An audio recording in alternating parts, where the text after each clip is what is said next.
Okay. So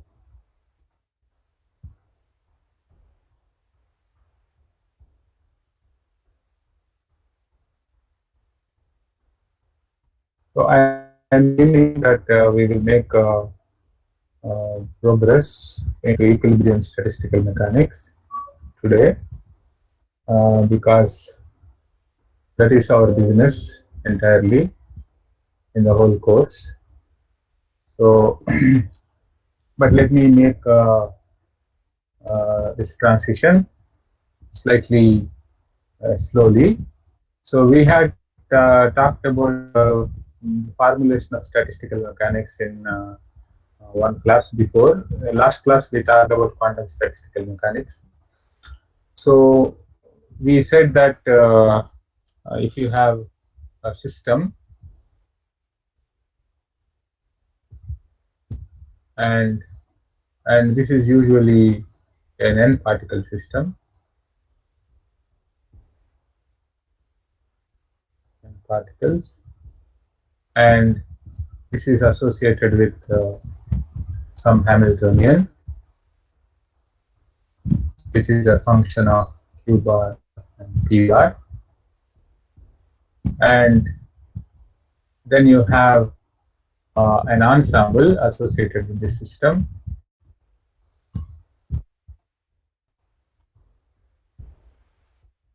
and the ensemble is represented by a probability distribution function rho of q bar p bar,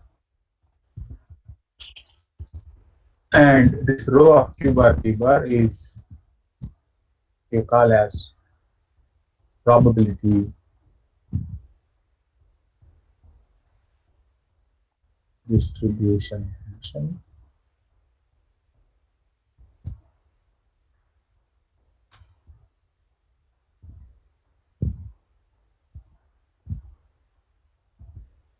And this probability distribution function will satisfy by definition a normalization condition. So rho of q bar p bar is equal to. Of course, I'm sure you remember this q bar is a shorthand notation to representing all these position coordinates of this, and this p bar is a shorthand notation to representing all the momentum coordinates of the n particle.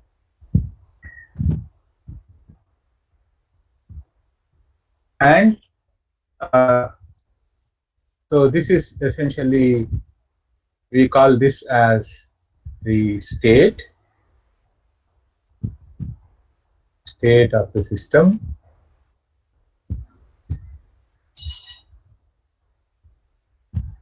And the evolution of the system is governed by evolution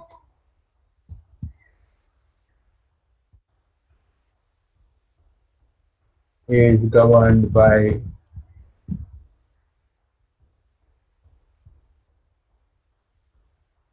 an equation of this type,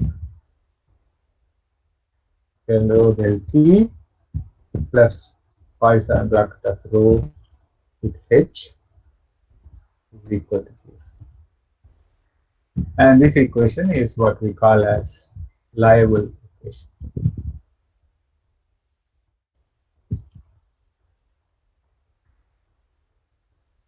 So the statement of dynamics is same as what we discussed in the other theories. Given rho of q bar p bar 0, this is at time t equal to 0. So we can solve this equation to get rho of q bar p bar p for any t in the real number. Now, once we have this time dependent rho, and any macroscopic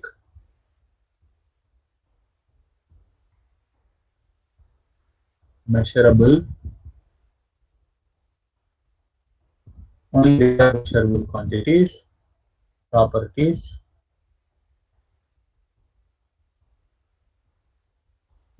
can be obtained as an ensemble average.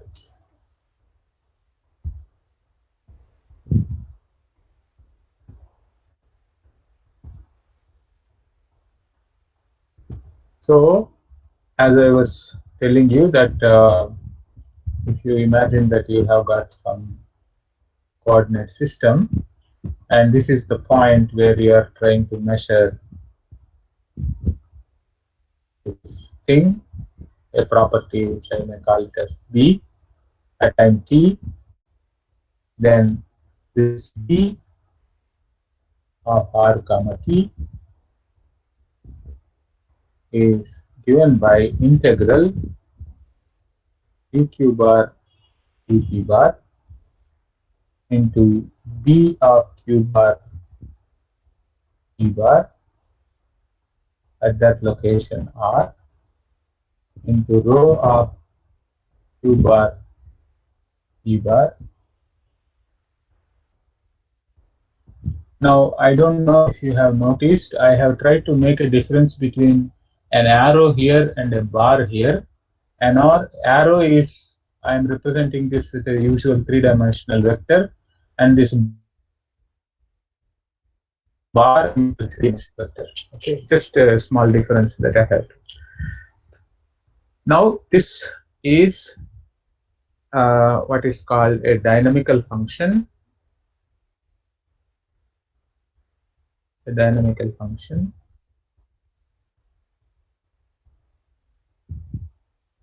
for the property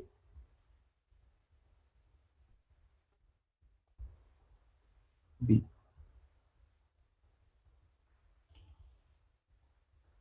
So I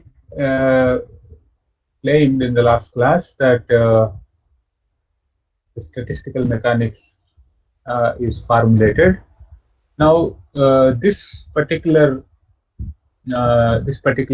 statement of an ensemble average, so this is what we call as an ensemble average.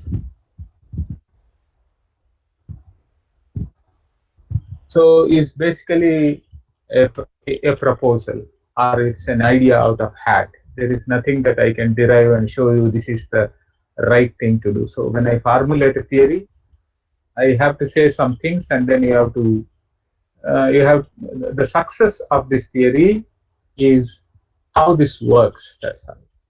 So this is in some sense is like an idea out of someone's head. Okay, so this is the ensemble average.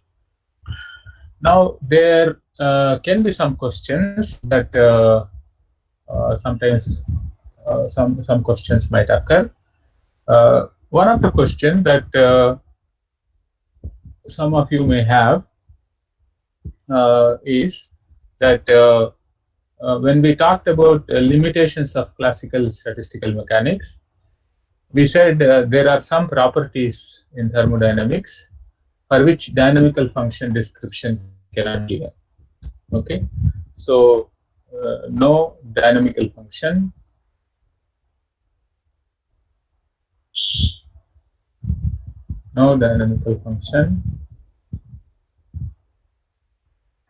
exists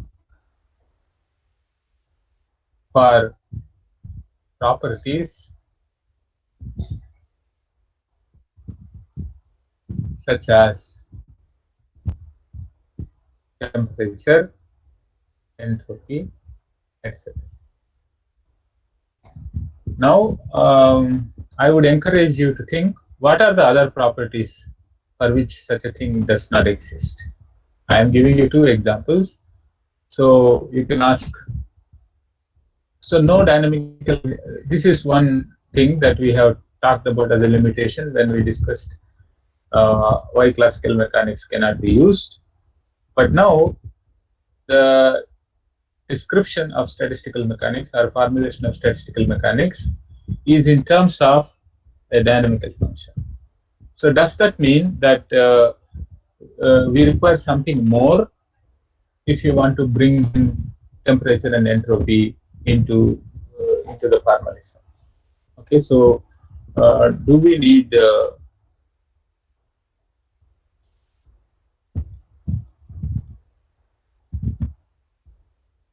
something more?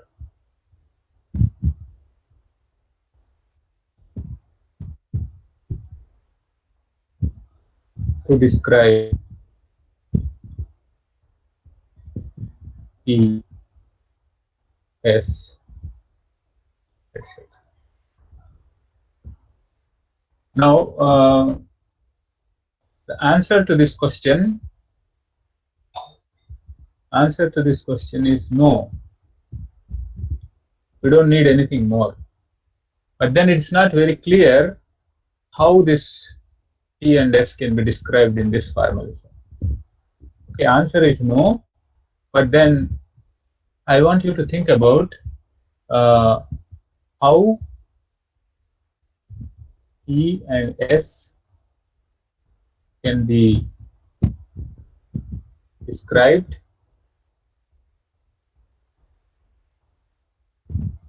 in this formulation.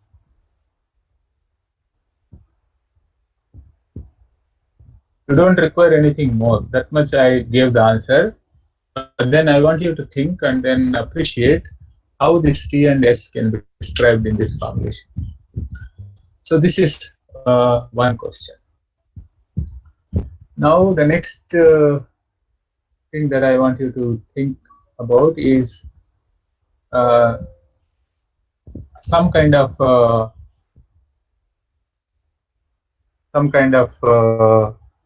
familiarity with what happens in the. Okay, so the next issue is to understand Liouville equation. Liouville equation.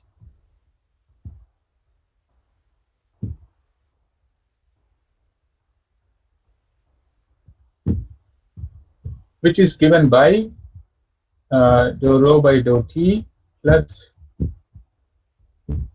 rho with h is equal to 0. Now, this particular equation has the following interpretation. Suppose rho of q bar, p bar, and t is the probability distribution function. Now, suppose if I ask what is the total time derivative of this, that is d rho by dt. Now, independent of mathematically, since this is a function of 3 variables, I mean basically 6n plus 1 variables, you can write this as a partial derivative with respect to t plus a partial derivative with respect to each one of them, and then its derivative with t. So something like I is equal to 1 to 3n del rho by del qi into qi dot plus del rho by del pi into pi dot. Okay, the total time derivative is, you can write it in the following fashion. Now, supposing if I use Hamilton's equations of motion, which is given by qi dot is equal to partial derivative of Hamiltonian with respect to pi, and pi dot is equal to minus partial derivative of Hamiltonian with respect to So if I use them, this equation is essentially dou rho by dou t plus what here is a Poisson bracket rho. Now from Liouville equation, we see that this is equal to 0. So what does that mean? That means the Liouville equation implies that the total time derivative of the phase space distribution function is equal to 0. This is actually the Liouville equation. Okay, so sometimes this is called Liouville theorem.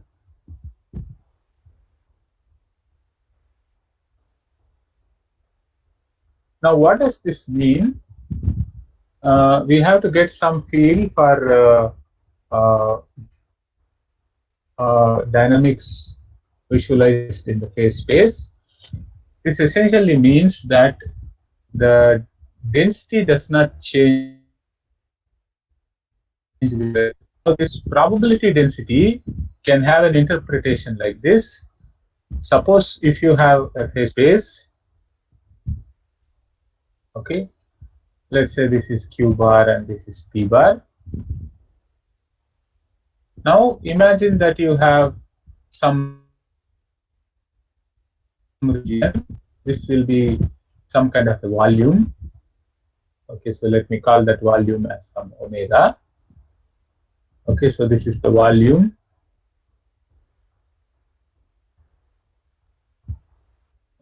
In the phase space,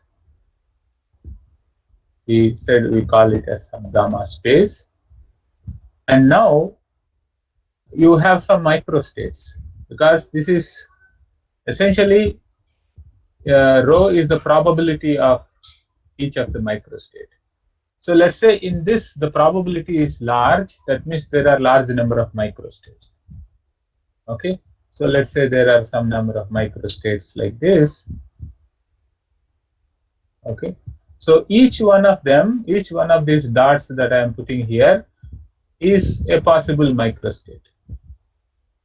Okay, so this rho can be interpreted in the following fashion: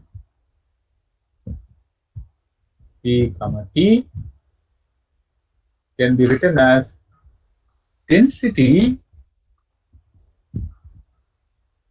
of microstates.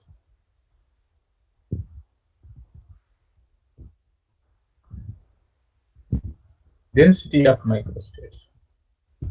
Now, if you have a certain number of microstates in some volume, so that number of microstates divided by volume will be your density of microstates.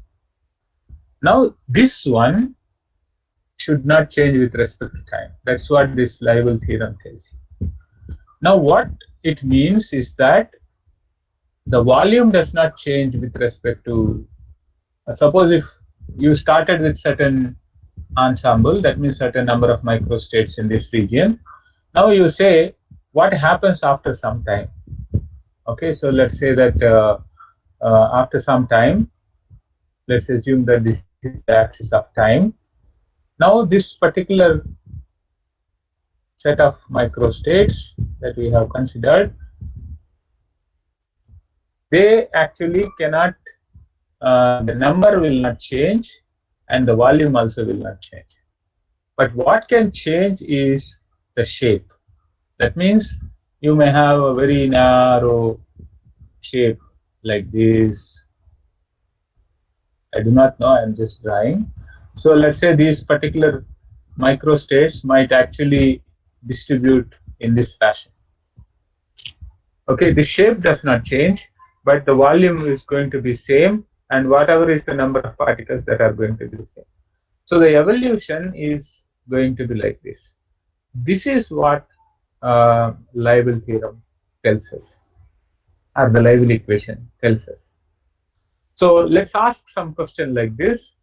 For example, suppose if I have, so let's say that we ask this question. Suppose, let's say I have some kind of a chamber. Okay, this is a chamber, and in which, let's say, I have some gas molecules which are moving in all possible direction, maybe in equilibrium, it doesn't matter. So there are some gas molecules. Okay, so corresponding to this, there will be some phase space. Okay, and there will be some region in the phase space. Okay, so let me just clear this region, and these are the points associated with the different possible system. Now, suppose if I ask a question that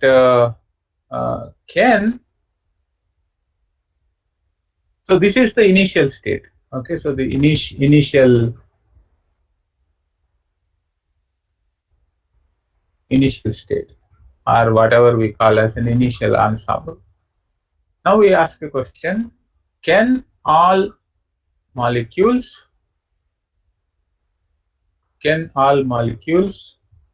come to rest?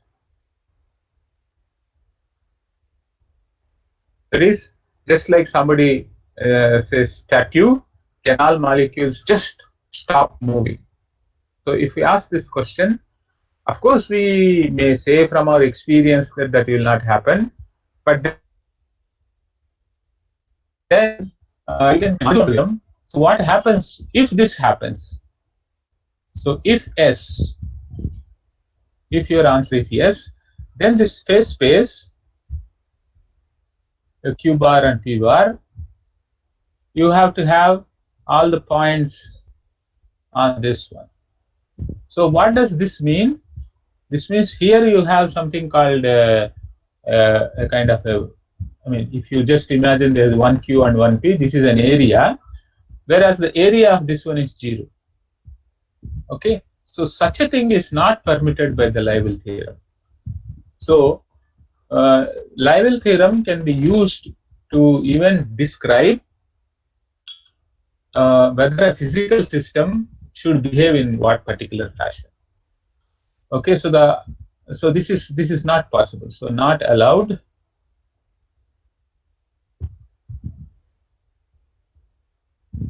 by Liouville theorem. Now you may wonder, okay, Liouville theorem is a mathematical statement. Why should it govern the behavior of the physical system? So what is the mechanism through which it will not allow? That is very difficult, but I would like you to now know, I mean, of course you know now that the particles cannot come to rest because of what we now know as 0 point fluctuations or 0 point energy, whatever you call, which you know is a quantum effect due to uncertainty principle. But that it is not possible for them to come to rest is what is implicated by Liouville theorem, and which also, in some sense, whether we recognized it when Liouville theorem was known or not, now it seems that there was some hint in Liouville theorem that there is going to be some 0 point energy which cannot be overcome. So this is just an afterthought because it was not known at that time. But now that we are analyzing that Liouville theorem will not allow this gas to come to rest, and now we know physically that it will not come to rest because of 0 point fluctuations. Probably Liouville theorem was in some sense a forerunner to the Heisenberg's uncertainty relation. Okay, so this is just an afterthought, but I want you to appreciate that Liouville theorem is powerful in the sense it also governs the behavior of macroscopic system in physical systems. Okay, so this is one another point that I wanted to make, and So we have made 2 points. One is a question that we asked, how T and S can be described in this formalism. Second thing is how to make use of Liouville equation and understand Liouville theorem and what it means in determining certain behaviors of the physical systems. Now, we can also realize that Liouville theorem, so Liouville equation,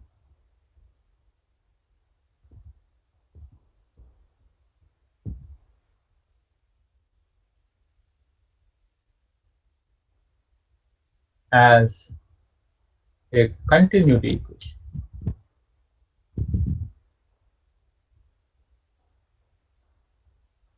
We know that you are familiar with continuity equation from electrodynamics, and also continuity equation in quantum mechanics for the probability and probability current. So should we realize this also as a continuity equation? So the idea is something like this. You suppose if you imagine that you have some kind of a phase space, so Q bar and P bar, and let's say that you have some region in this phase space. Okay, so we will call this as some omega. This is some kind of volume, and now let's say that at some point, okay, so there is some kind of a density, the microstate density inside this. Okay, so rho of Q bar, P bar is essentially density of microstates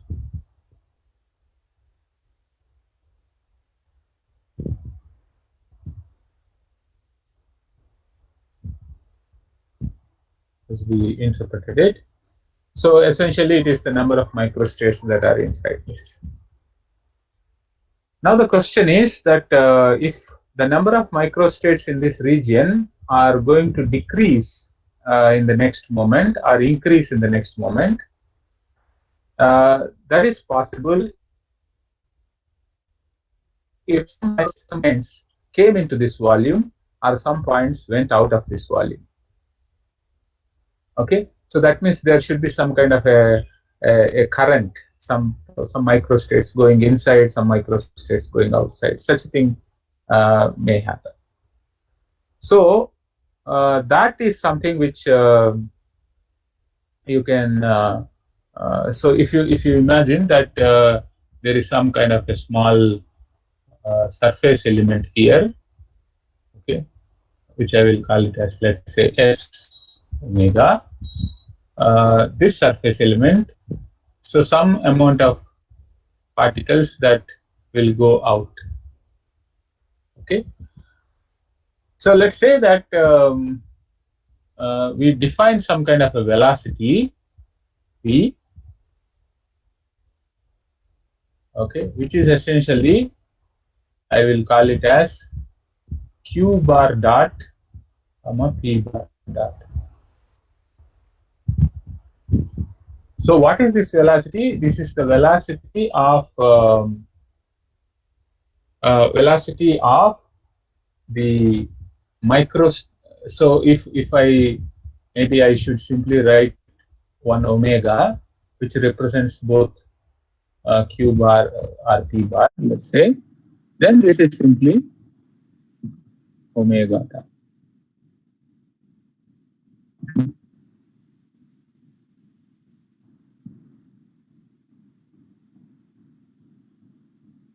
Okay, then you can define something called a density or a current density, which is equal to rho into V.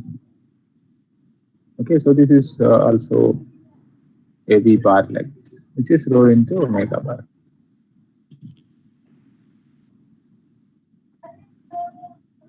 Okay, so the current that you can talk about is if you have a small elemental area ds, okay, so you can say that the change in rho by dou t is equal to minus, if I'm putting this minus because if this j dot ds,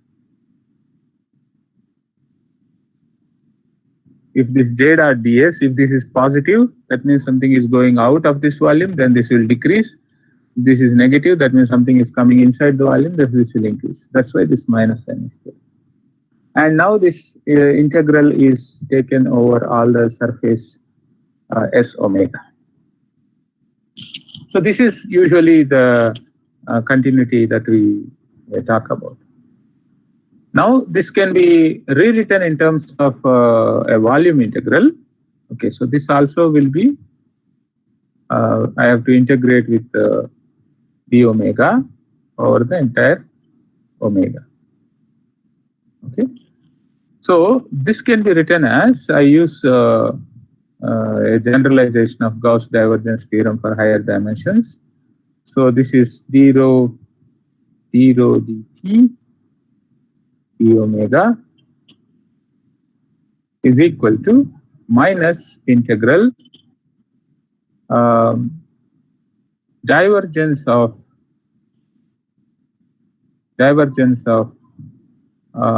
call it as rho v, that is my j, into d omega, and this also will be in terms of omega.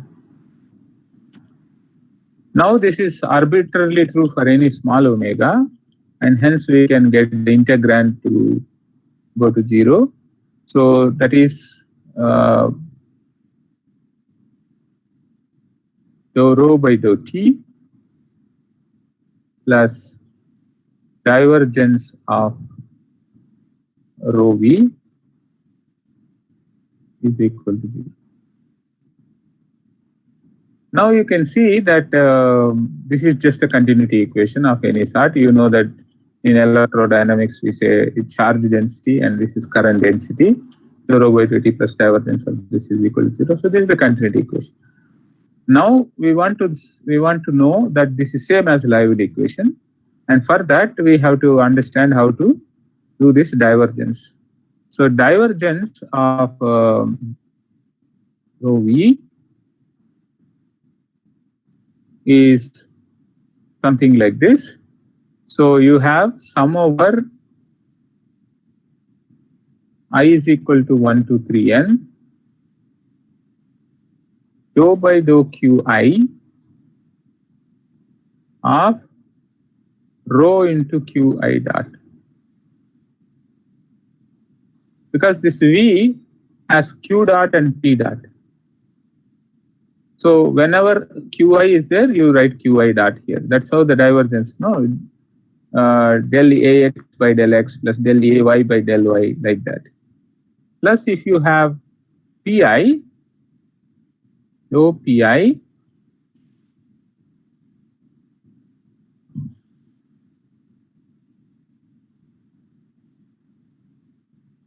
dou pi into rho of pi dot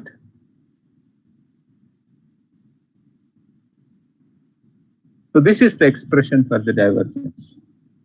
So if I have pi, I have pi dot. Okay. So now you can see that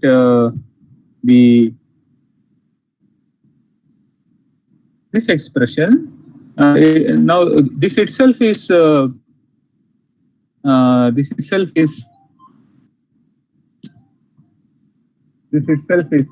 okay. Just give me 1 minute.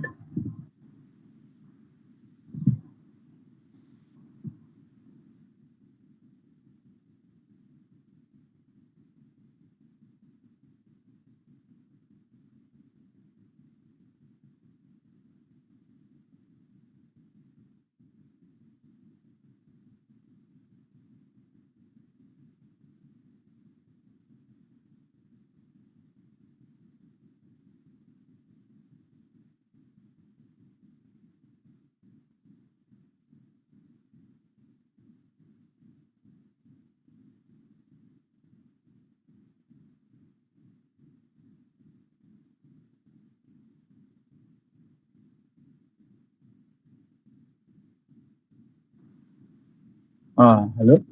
Sorry. So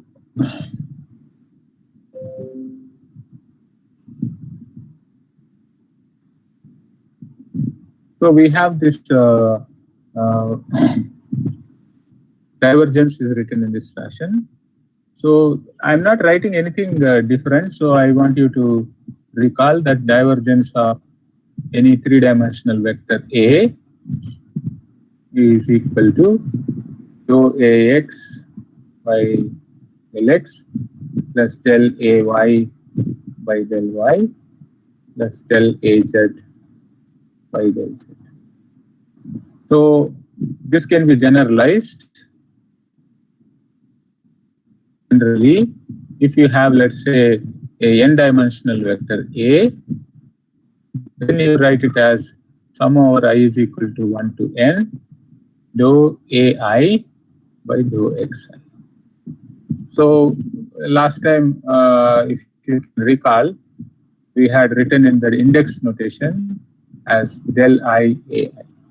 That's all. So that is what I am writing it here. So this is. Now remember that each row is also a function of q bar and p bar. So each one has two things. So let us write that one here. That is equal to I equal to 1 to 3n. So let's write down dou qi. Oh, sorry. What is that? This is dou rho by dou qi into qi dot. So that is one part. Other part is dou qi dot by dou qi. That I will write it separately. Plus, from here also I will write the expression dou rho by dou pi into pi dot. Plus, I have two terms that I will write separately. So that is rho into dou qi dot by dou qi plus dou pi dot by dou pi. Okay, so now you can see this, use the Hamilton's equations of motion. Okay, so Hamilton's equations of motion, this term will give you the Poisson bracket of rho with h. If you use Hamilton's equations of motion here, this becomes the Poisson bracket of rho with h. And what this term will be equal to, I is equal to 1 to 3n rho into, so now I write this as dou by dou qi into q dot is what? Dou h by dou pi. So that is dou square h by dou qi dou pi. And p dot is minus, so minus dou square h by dou pi dou q. But this order of differentiation is not important, and hence this term by term, this will be 0. So that simply tells you that this divergence of rho v is rho with h, and I go back and substitute it here, then we have the continuity equation is same as the Liouville equation.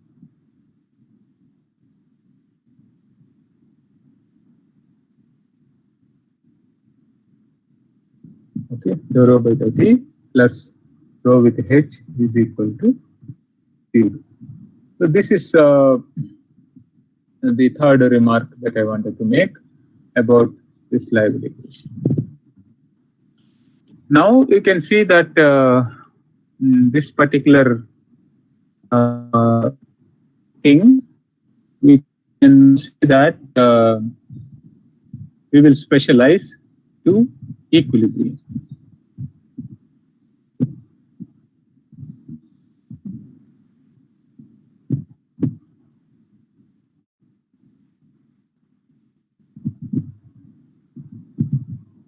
Now, when we say equilibrium, that means the defining condition as far as an ensemble is concerned is that rho or dou rho by dou t is equal to 0. Okay, rho is independent of time. This implies rho q bar p bar comma t is equal to only rho of q bar comma p bar. So this is what we call as an equilibrium ensemble.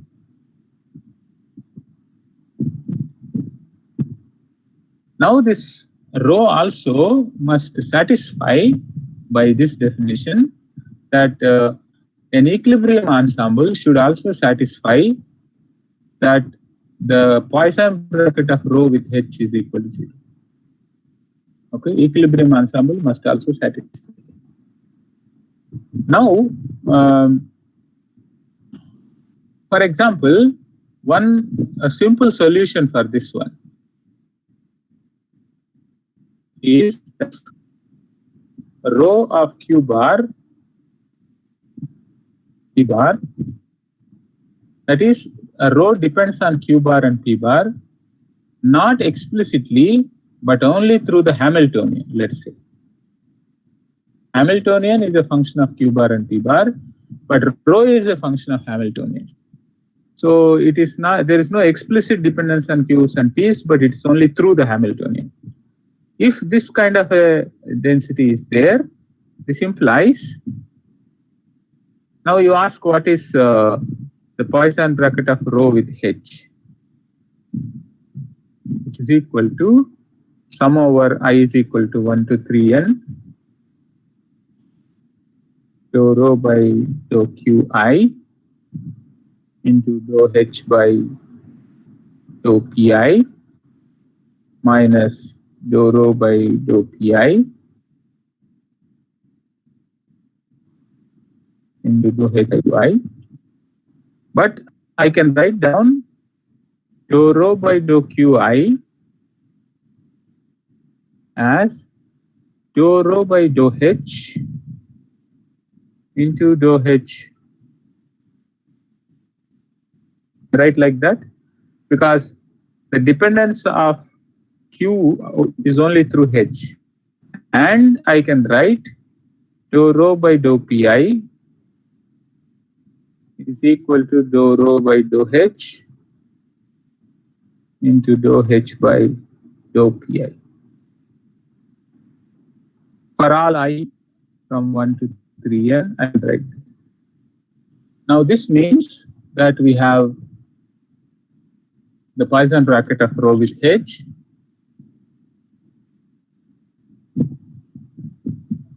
is equal to sum over I is equal to 1 to 3n. So I can write it as, this one is dou rho by dou H. I think this term is there in both, so I can take that common, and dou H by dou qi to dou H by dou pi minus dou H by dou qi dou pi into dou H by dou q. You can see that these two terms are same, and hence this is equal to 0.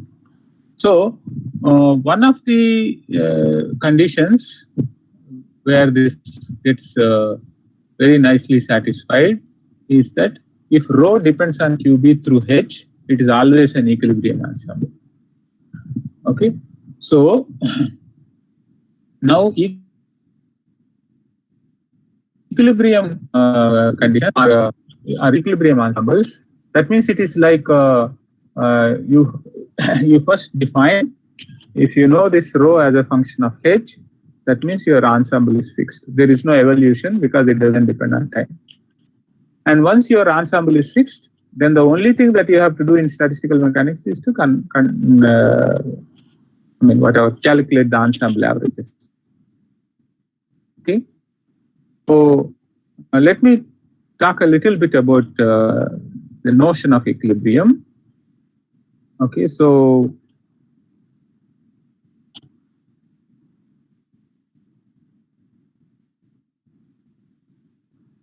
okay, equilibrium is associated with macroscopic properties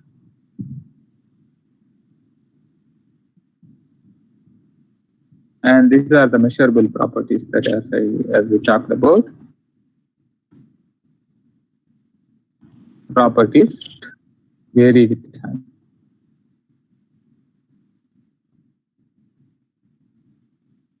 Now one has to be very careful in understanding this time.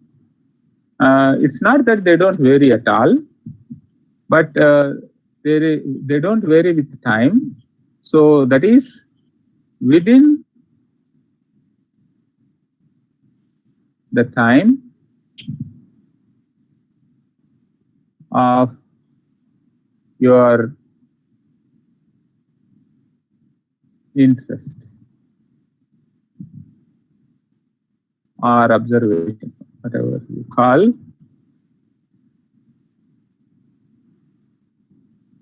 For example, if you think that you have a cup of coffee, okay, let's say half cup of coffee, and put it in a room. Now you can see that after some time, the temperature of coffee is greater than temperature of the room. Okay, then you wait for some time. Then temperature of coffee will be equal to temperature of room. Then we can say, okay, there is an equilibrium. Because the temperature of coffee is no longer changing, many things are not changing. But now suppose you wait long enough time, maybe you come after some 1 week. Okay, so let's say 1 week. Then you see that there is no coffee.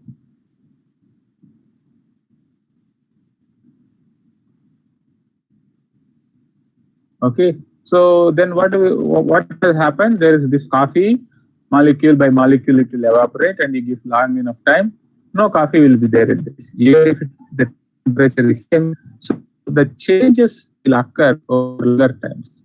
But we have to always define. So whenever you say you are defining an equilibrium, you must always keep in mind something called an observational time scale. You cannot say it is equilibrium, nothing will change at all. So within the observational time scale, if you can say that the system is not not changing, the properties of the system are not changing, it is a good description of an equilibrium. Then we talk about an interesting ideal system. So we call this an isolated system.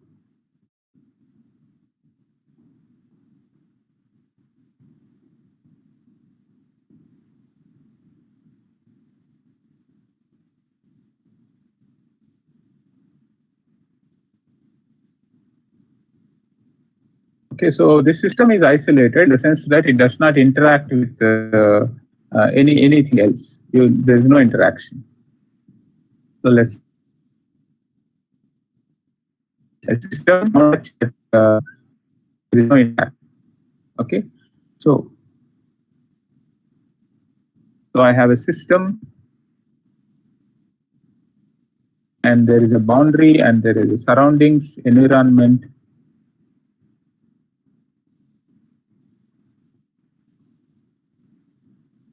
And this is boundary.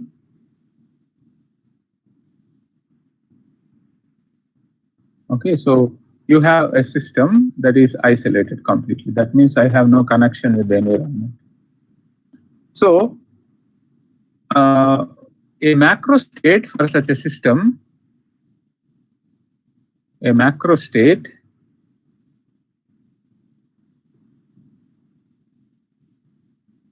of such a system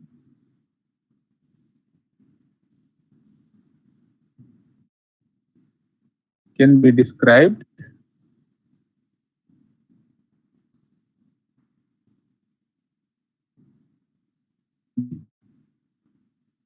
fixing the energy of the system, volume of the system, and the number of particles of the system. Why we are fixing these things? Because since there is no interaction, system does not exchange energy with the environment, so energy is fixed, and there is no push or pull, so there is no volume that is changing, and particles are not coming out of the system or going into the system, so N is fixed. So fixed value of energy, volume, and number of particles is an appropriate macro state to define the isolated system. Now we can say that an isolated system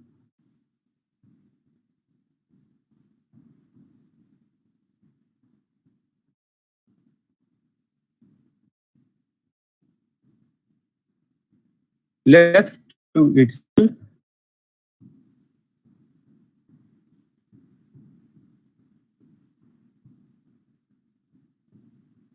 for long enough time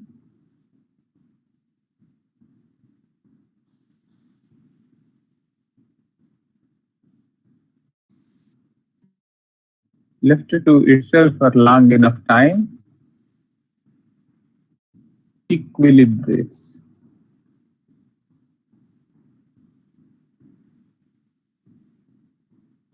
Okay.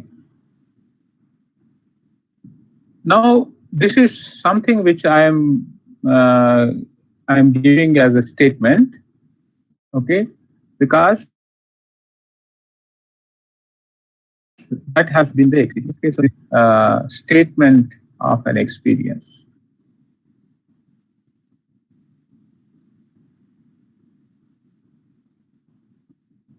It's not my experience, it is the experience of hundreds of people who care club. Okay, so statement from the experience. Now, we are not going to question this. We can ask some questions, but we are not going to question whether it equilibrates or not, because we don't ever find anything else happening. If it is an isolated system, you leave it to itself for a long enough time, it always equilibrates. Now, we can ask how it equilibrates. How does it equilibrate?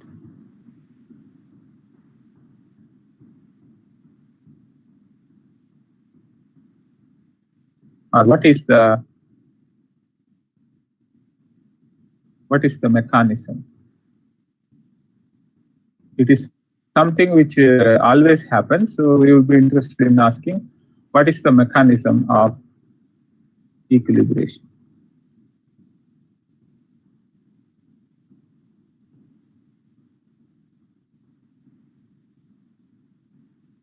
You can also ask why does it equilibrate? Okay, so why does it equilibrate? That could be another question. But we are not going to question whether it will equilibrate or not. This is something which we take it as a kind of a fact, because that has been the experience of all the people. Now, these are interesting questions, but these are not questions which equilibrium mechanics is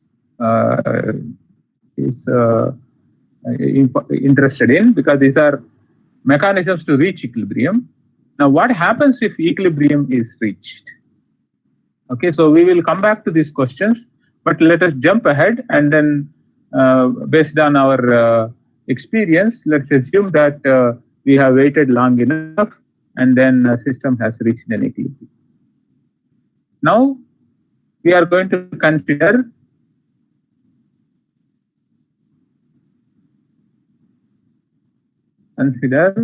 an isolated system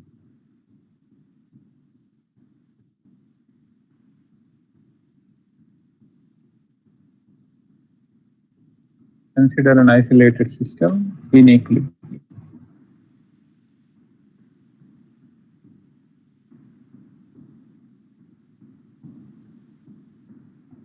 That means system has already reached equilibrium. this, the important aspect is that we have a macro state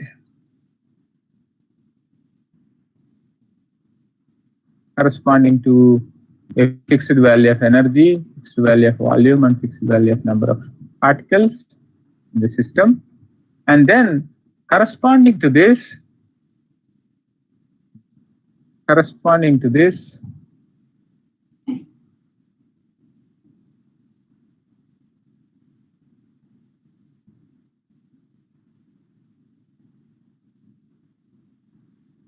macro state,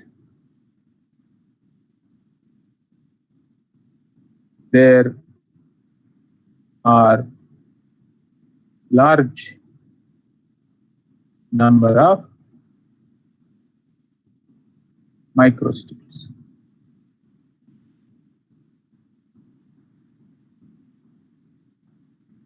Corresponding to this macrostate, there are large number of microstates. Now, to define an ensemble, we have to give probabilities to each of these microstates. Correct? So, let me briefly go back to my example of a class. Okay, so revisit.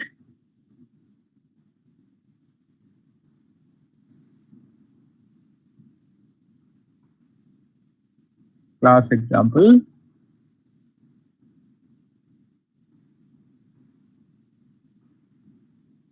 Where you have some 72 students,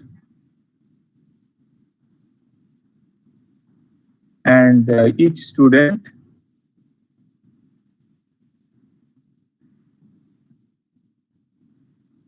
can be in the state of sleep, or the student can be awake.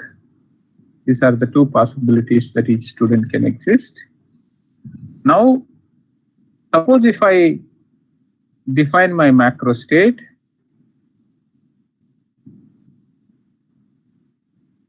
as 1 out of 72 is sleeping. So this is my macro state definition. I have not told who is sleeping, but I said 1 out of 72 is sleeping. Then, corresponding to this,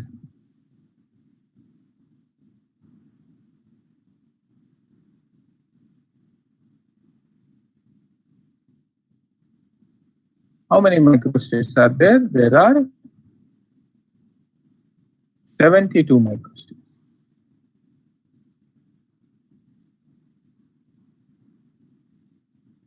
Okay, for example, if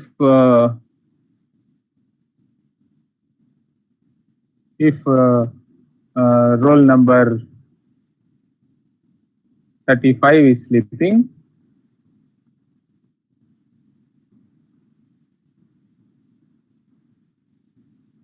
this is 1 microstate.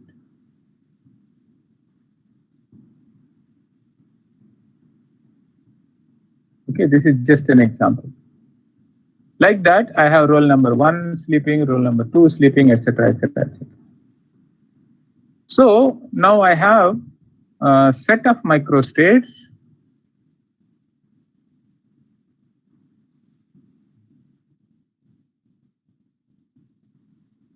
I may write this as S1, in which roll number 1 is sleeping, up to S72. There are 72 microstates. Remember, these all corresponding to this macrostate that one person is sleeping.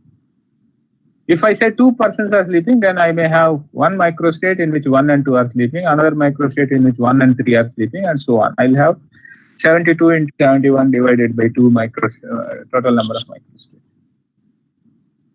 Now, we have to assign probabilities. We have to assign probabilities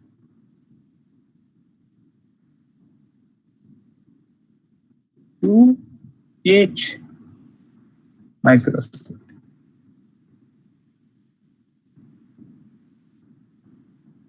Now, when we discussed this example earlier, I said if some administrative authority wants to take some decision and or give some award or reward to those who are sleeping or awake, then they have to use all the information that they have in designing this probability. Now, suppose let us come to a situation where there has been a lockdown for more than 4 or 5 months and no information is coming forth from any of the students and nobody knows any information. So I am absolutely completely in dark of anything about any of the students. So almost no information about this. Then what kind of probabilities do I assign? Now you can see that the most natural. So if I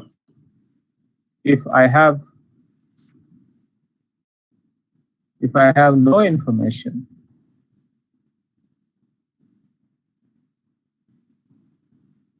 and cannot obtain any information,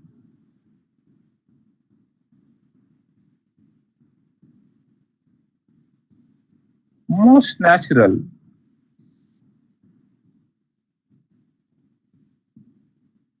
thing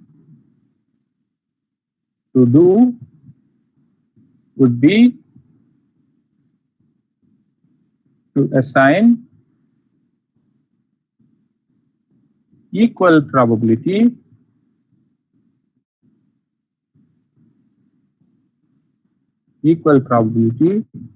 to each microstate.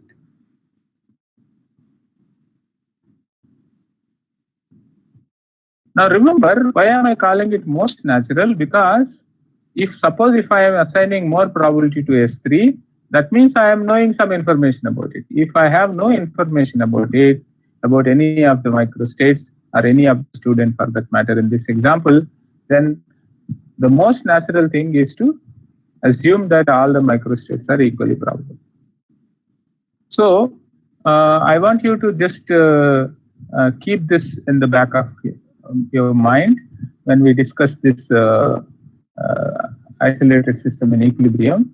Now come back to isolated system in equilibrium.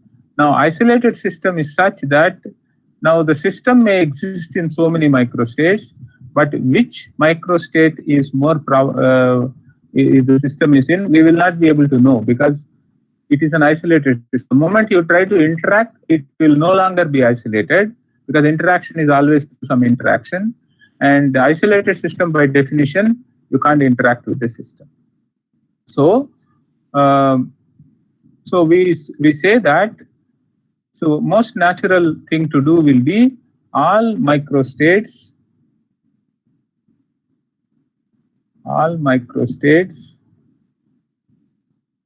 of an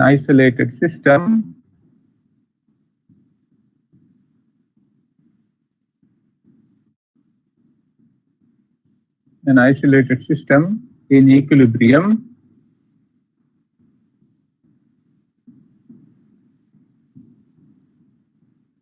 are equally probable.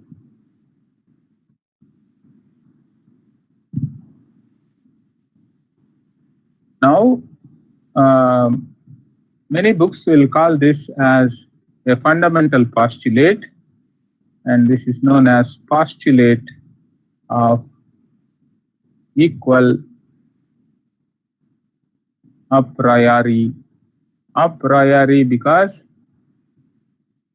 before doing anything, you are defining this probability. Equal a priori probability.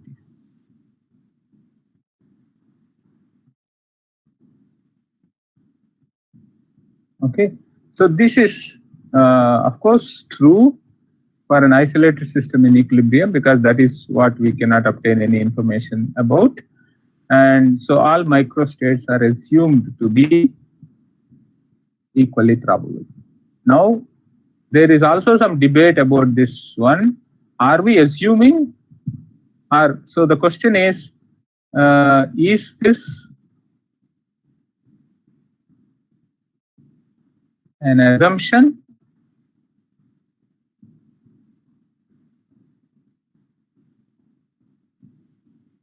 or an absence of assumption.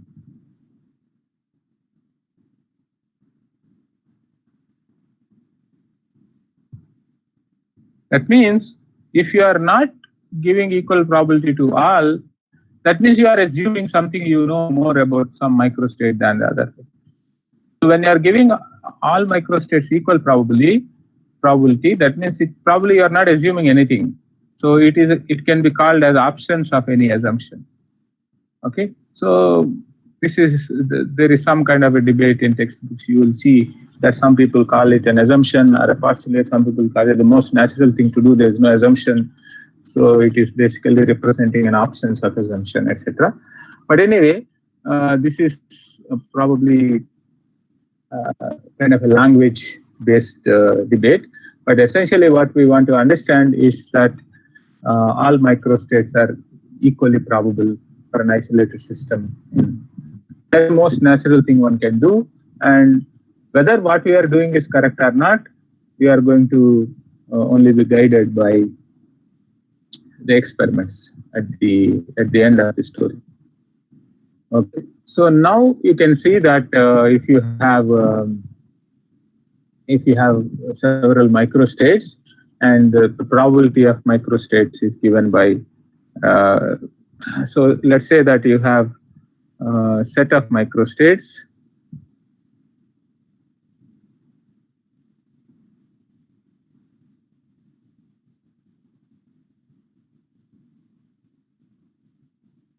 Let me define this as some S1, S2, etc.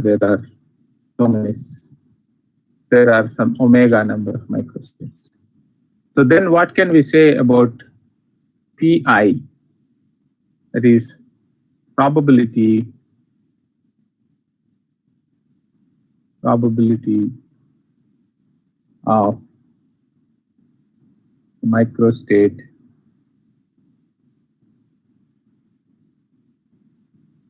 Si. This has to be equal to 1 over omega. Why? Because sum over I equal to 1 to omega, Pi has to be equal to 1. This is the normalization. Total probability has to be always equal to 1. And hence, this is 1 by omega. So the probability is related to the total number of microstates. Probability is related to the total number of microstates. So, in some sense, this omega, this is total number of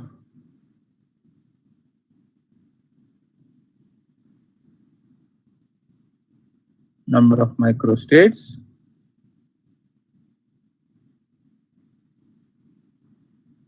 defines the ensemble.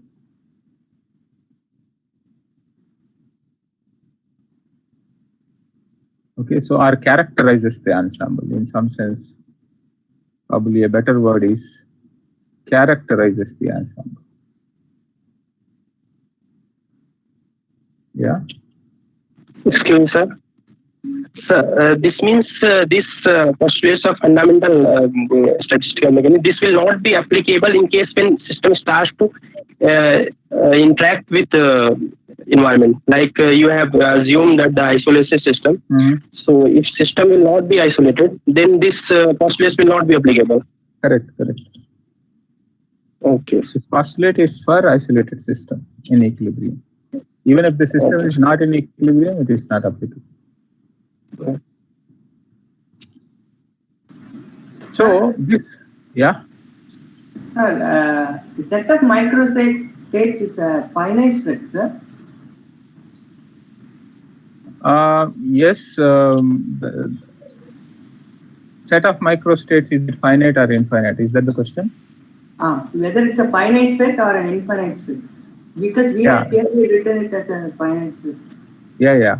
So I've written this as a finite set, and even though in some cases it appears as if it is infinite set, like for example, the number of points in the phase space, etc., we will somehow make it finite. Okay, so it is always a finite set. In other words, this quantity, number of microstates, is an important point. I will be able to count this. Okay, so we always consider that a set of microstates is a finite set. So this particular ensemble is an equilibrium ensemble. Now this particular ensemble is what is called a microcanonical ensemble.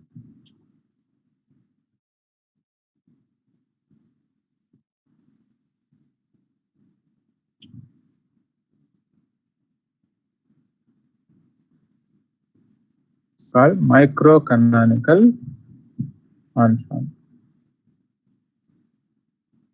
So the ensemble corresponding to an isolated system in equilibrium is a microcanonical ensemble.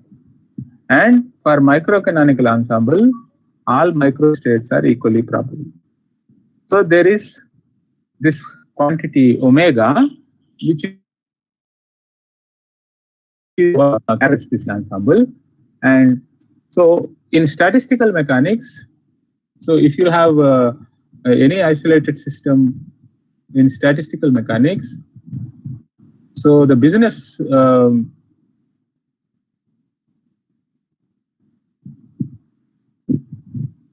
is to get or obtain this omega for given value of E, V, and M. How many number of microstates are there?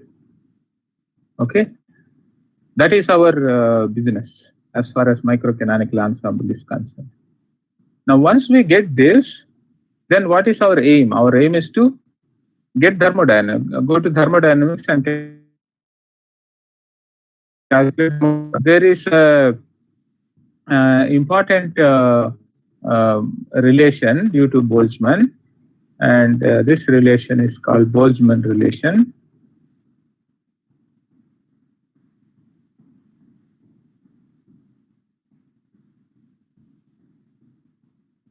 Where Boltzmann relates the entropy in thermodynamics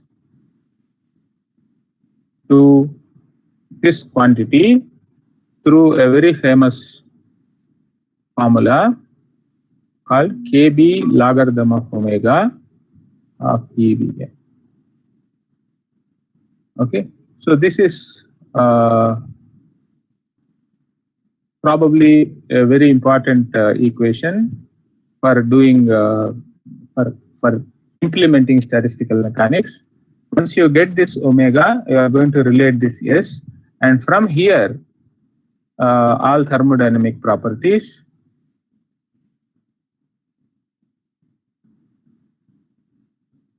follow. Okay, so this is what we will be doing.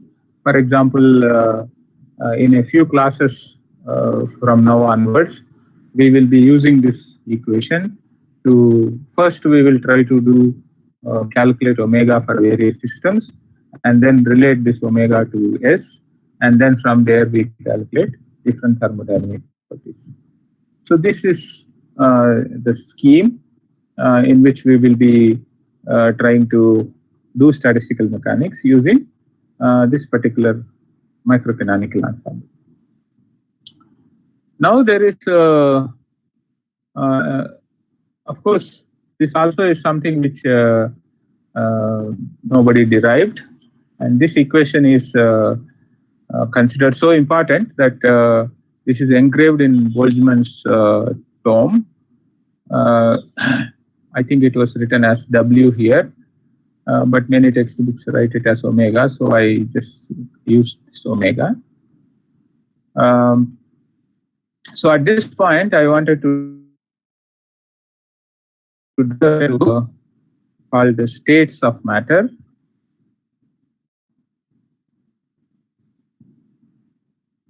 States of Matter by David. This is an old book. I do not know if it is being published. David Goodstein. I'm referring to this book because of his opening paragraph. So he opens the book with the following paragraph. Excuse me, sir. Yes. Sir, is this particular form of the entropy, he have derived from somewhere, or it's like fundamentally KB, ln, omega. This is a particular form. So is it fundamental, or he has just written like entropy should look like this by experimental fact? There is no derivation for this. Okay, you will not be able to derive it from anywhere else. Okay, so this is kind of an insight. Okay, and this insight actually is written in terms of a formula, and it works. That's all. So there is no way that we will be able to derive it from anything more fundamental. Even though some textbook will try to present some equation, but they are actually starting from something equivalent and showing from one form to the other form like that. But fundamentally, there is nothing more fundamental from where we can get this. Okay. So I wanted to just talk about the opening paragraph of this. The opening paragraph of Goodstein says that Ludwig Boltzmann, who pioneered the developments, who developed statistical mechanics almost from nothing, has committed suicide in the year 1906 by hanging himself in a place called Trieste in Italy.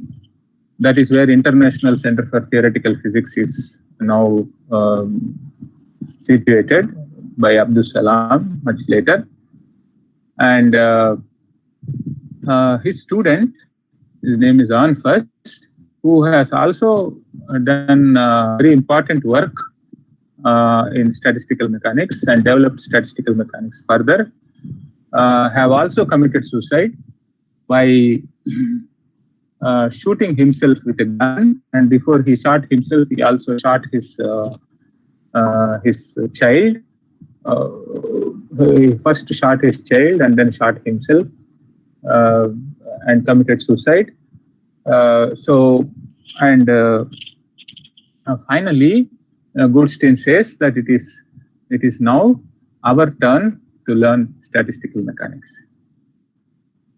So I'm not saying this to threaten anybody, but at the same time, I want to assure you that we are not learning statistical mechanics to take lives, but to make living. Okay, so I assure you that we are not going to probably develop statistical mechanics. We are trying to understand the developed statistical mechanics.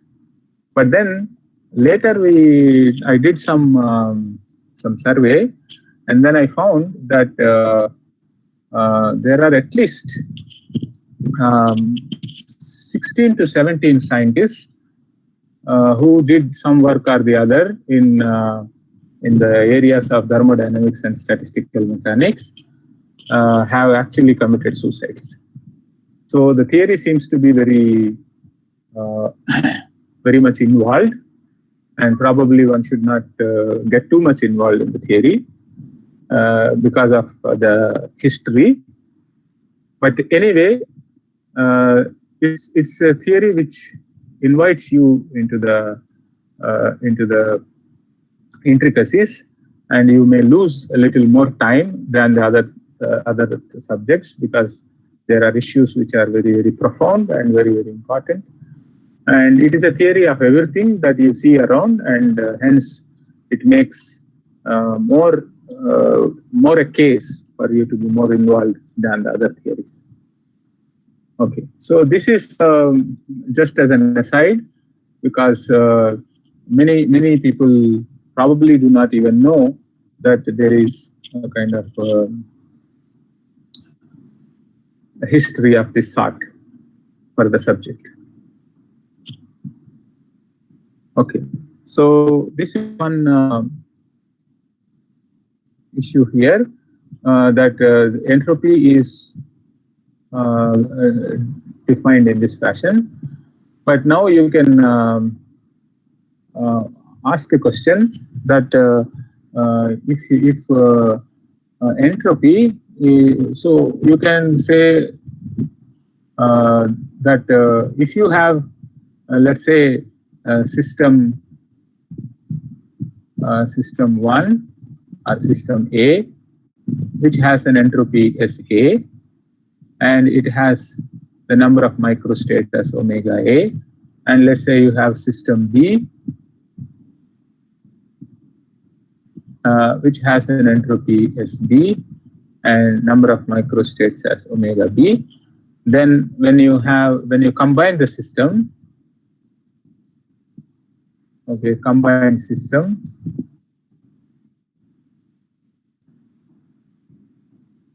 so call it as AB, then the entropy is going to be SA plus SB, and number of microstates is going to be omega A into omega B. So essentially, one can ask a question that we need a function. So a function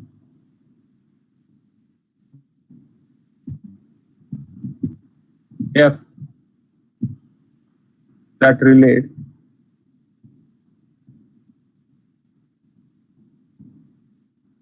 relates omega and S must satisfy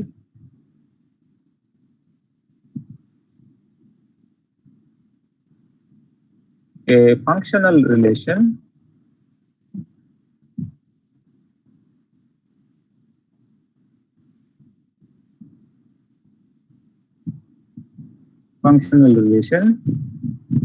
that is f of omega A into omega B should be equal to f of omega A plus f of omega. So you ask what kind of function will satisfy this functional relation, then we can show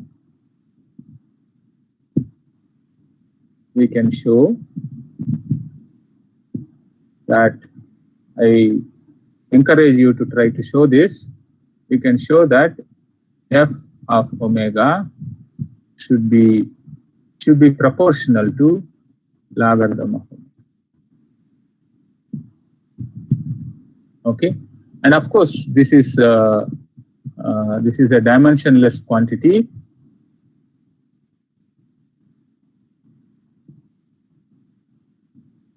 Omega is dimensionless. So the moment I want to write S is equal to logarithm of omega, S has a dimension, and to provide the dimension, I must have a constant that is having the same dimension as the entropy. And this KB, I think we are introducing this constant for the first time in our course, and this is called Boltzmann constant.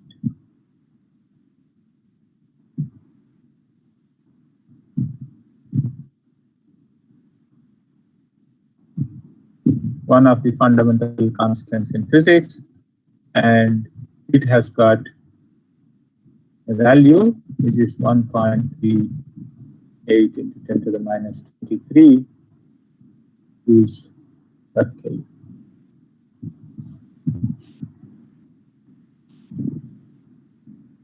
Okay, so you can see that. Of course, I will later show you that maybe I will argue the Boltzmann constant was probably historically was not introduced by Boltzmann.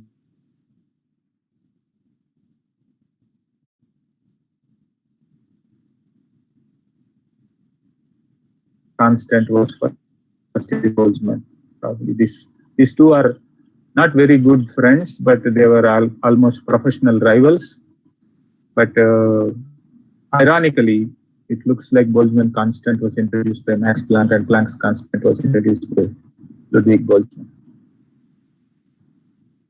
Okay, so this is what I have. So maybe if we have some time for questions.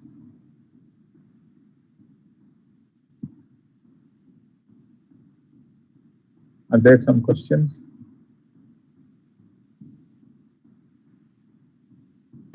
Sir? Yeah.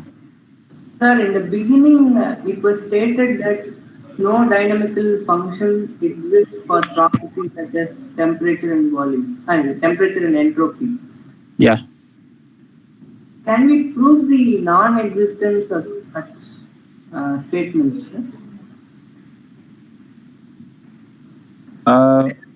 What non-existence of Dynamical non-existence of dynamical functions for temperature and this one? Can you prove that? I do not know. Temperature is, see, there is something called suppose if I have a system, let's say it has n number of particles, but let's assume that if I consider one particle and if I consider two particles, okay, if I go on considering one particle, two particles, etc., and if I am not able to define certain properties, and if some property actually appears for the macroscopic system, but does not have any, so such properties are called emergent properties. Okay, so we can say that some properties have got a microstate level description, and some properties have only ensemble level description. So temperature and entropy are properties which do not have a microstate level description, but they have ensemble description. So if I have to write, that is, you think of writing any function of q bar and p bar, that will not give you temperature. So there is an additional input that is required to define temperature, and that is what statistical mechanics gives rise to.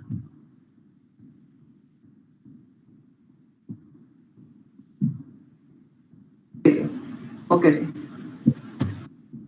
Yeah.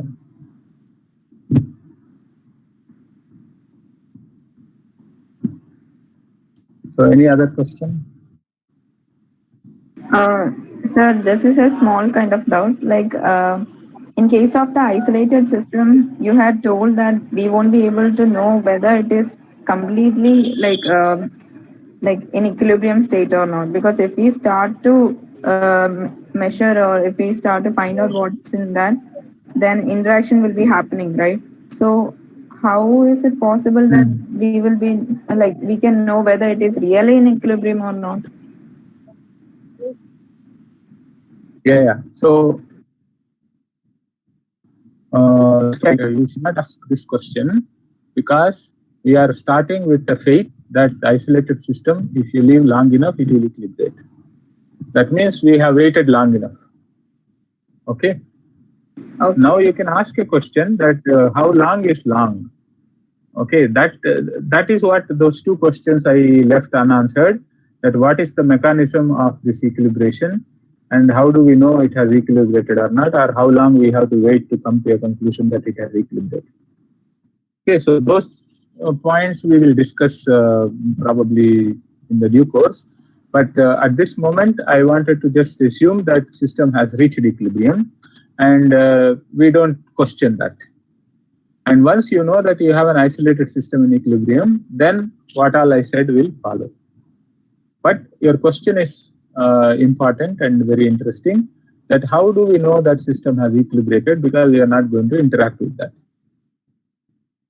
Okay, sir. Thank you. So we are going to wait some more time if you are not sure that it has not reached equilibrium. Okay, sir. Sir, I think the entropy will be maximum for equilibrium. Yes, but that is a statement saying that it has reached equilibrium, because we're not going to also measure entropy as the system when it is under equilibrium. Okay, sir.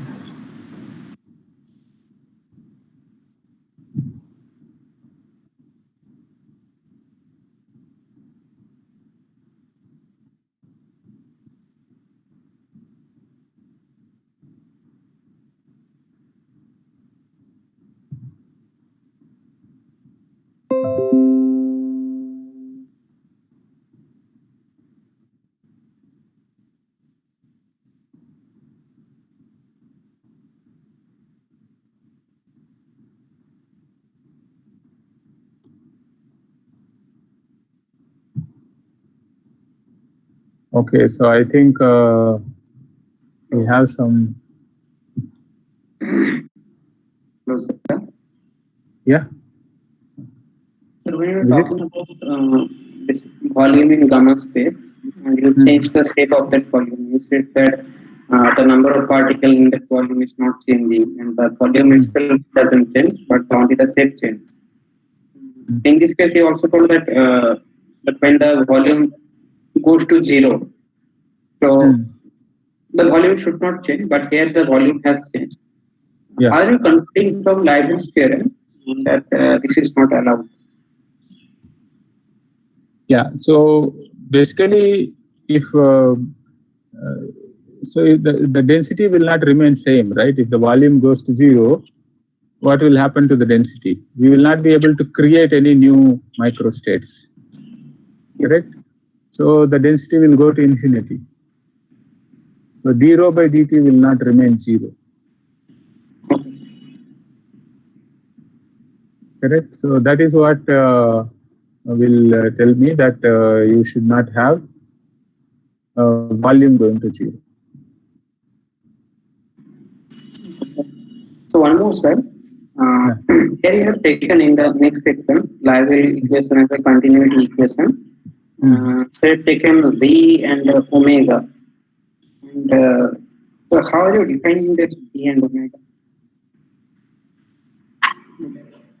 So It's just a Liouville equation.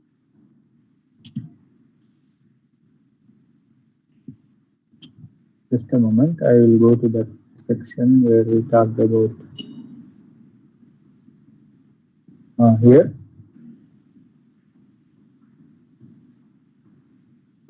Oh, okay, so now tell me what is the question? Yes, sir. So like how you are defining the V and omega, just like it is a function of Q dot and P dot. Any function of Q dot and P dot. Like omega dot, right? It is not a term like velocity, but just a function of the time derivative of Q and P. Yeah. So essentially, this is like so you can say that if you are defining for example here, this is velocity of a microstate. And remember, microstate is just a point in gamma space. Okay, so if I have so just like if I have a point xyz, then the velocity of this one is simply x dot y dot z dot. Okay, this is a point in 3-dimensional space. So similar to that, if I have q bar p bar, then the velocity of that point is q dot p dot. So this is basically velocity of, I'm defining this velocity of microstates. If the situation is that the microstates inside this are going out of this volume, or some microstates are coming inside this volume, they will travel with the velocity defined by this q dot and p dot. Okay. Yeah.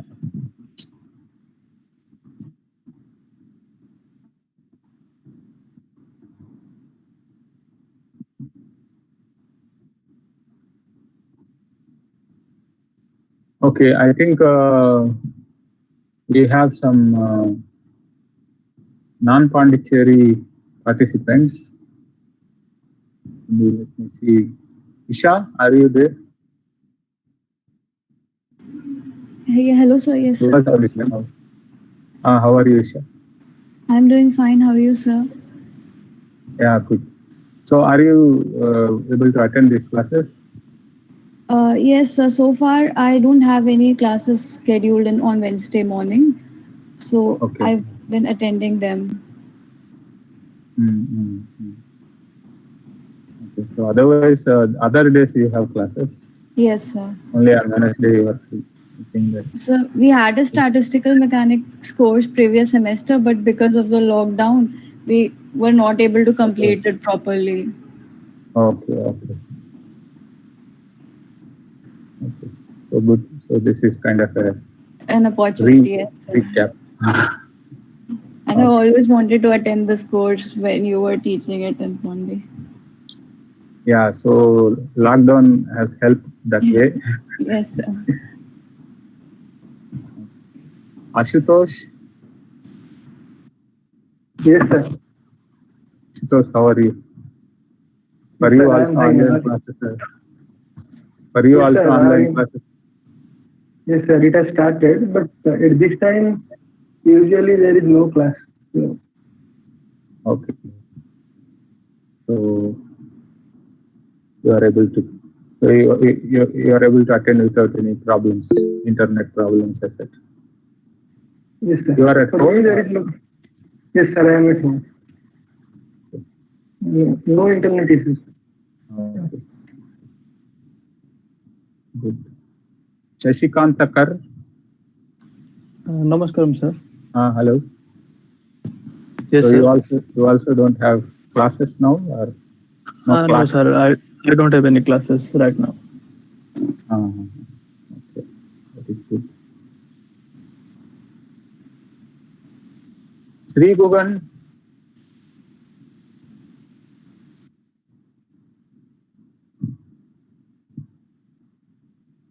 Sri Gugan. You have some mic problem, or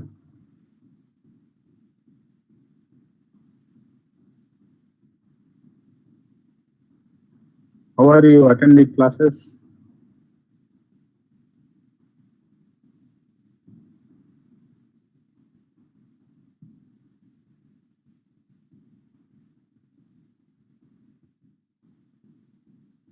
Okay, I think he is not able to. Paresh Kumar Sahu. Sir, What about you? Attending well? No, sir. I am outside in my home. Outside? Yes, sir. You have to come onto the street, like what? No, sir. There is no net. There is no network in my study room. That's why I have to come outside. Oh. I think yesterday Shweta was also telling she goes to field. Yeah.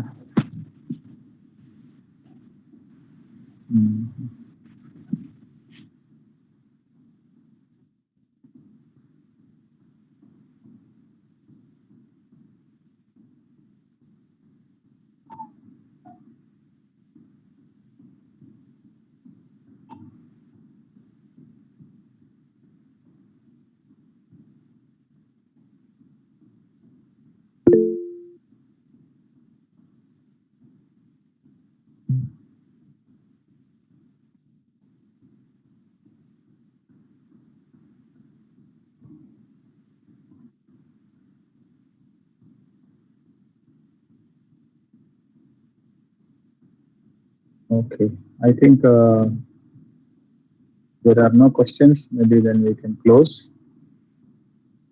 And so Google has messaged in the chat box, sir. Yeah, I saw that. I assumed it before even he messaged. There will be some mic issue. Yeah, I think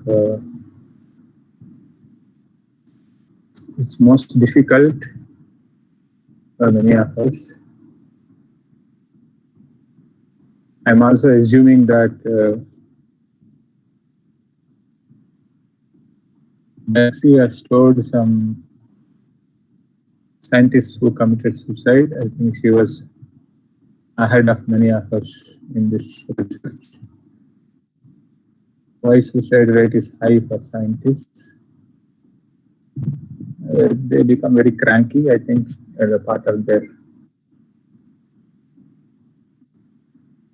too much get involved, and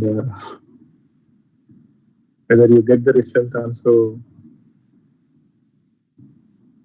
or you don't get the result, or your result is not accepted by others. So many reasons.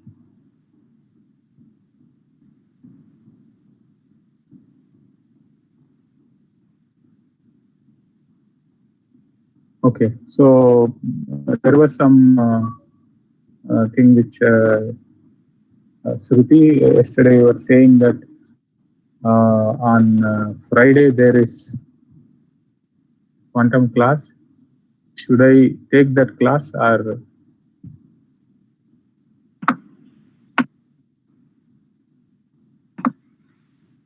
it's Yes, not clear at this moment? Shruti? Yes, Friday there's no class, but it's up to others. So I'm asking if that class is not there, can I take, so that I don't have to ask for an extra time?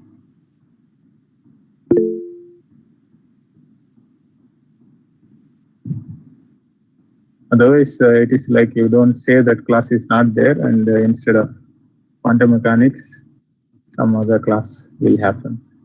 Just like what happens in the live classes. Okay, I am seeing so many yes, so let us fix my class. Let's say that I will take class, but if somebody is not able to come, then that's fine. Maybe they will see the video later. Is that fine? Okay, sir, then same time, sir. Yeah. Same link, same time. Okay. Okay, then thank you. We will close. Thank you, sir.